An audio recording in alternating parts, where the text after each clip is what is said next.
Hey guys, Aiden here from iTechworld. I'm just going to take you through my setup that I have. I currently have the 60 series Land Cruiser, and I've got a full dual battery setup put in there from iTechworld, and I'll take you through it. So what I have in my system is the Slimline kit that we have on our website. So it has our 200SS battery, your DC to DC controller, the BM500, and a 20 amp solar regulator. It's all our iTechworld gear. I love it to bits, and I use it in my setup, and we'll get into it.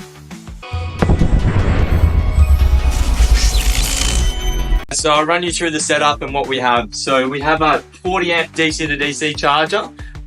So that will charge off your start battery while you drive around. So the alternating input that you hear, that comes into that one and feeds into this plug here. So it's positive, negative in your smart ignition source. Depending on what car you have, you don't have to wire up the smart ignition source. Because I've got the 60 series Land Cruiser, there's no need to wire up that. As well, we do have my 20 amp solar regulator. So I actually have a 150 watt hard frame panel on the roof. So that feeds into that regulator there, and that will charge the battery from that system as well. We'll get into all the nitty gritty with the wiring and that stuff in a later video, but we'll just show you how to start it off here. As well guys, I do have my circuit protection in the system. So I do have these two fuses. So I have a 40 amp fuse for the 20 amp regulator, and then a 60 amp fuse for the 40 amp DC. Those two, they are over amperage in the sense, but that's for the surge power that comes from the DC charger and the solar regulator. So as well, I've got my 60 amp circuit breaker here. So that runs all my auxiliary power needs. So anything from like your fridge, air compressor, water pump, all your lights, that's all run through that system there. So I do have the protection in there. So if something does surge power and trips it, it just cuts it off straight away and doesn't injure any of my batteries or anything like that. As well, so I've got my fuse box here, so that runs all my auxiliary items as well. So they've got a fuse inbuilt with them as well.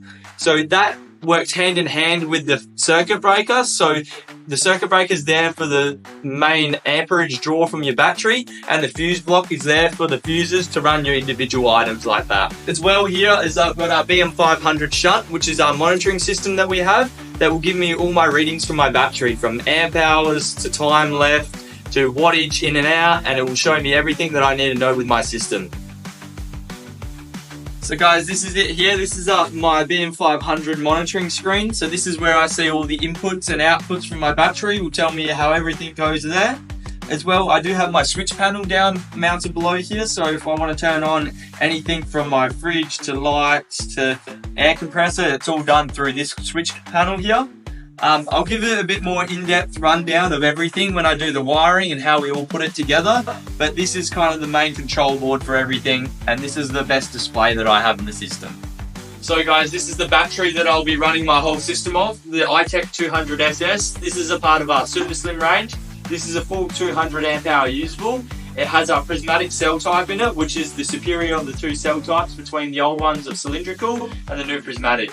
So with these ones, you get 4,000 cycles to 80%, which is lifespan-wise of a battery is 10 plus years easily. With this as well, it does come with a 3-year warranty. So it's a perfect battery if you want to slot straight into your setup.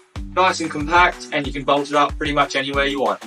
As well guys, with this setup here that I have with our Slimline kit, it does have room to expand. So if you want to put something like a 240 volt DC charger onto this system, or expand with a 2000 watt inverter, you can 100% do so with this system. So all it is just hooking it straight up, finding a new spot to put those items, and it's all there ready to go. Thank you for having a look through my setup. Wait for part 2 of all the wiring, and I'll show you how to set that one up, but that's all it for now.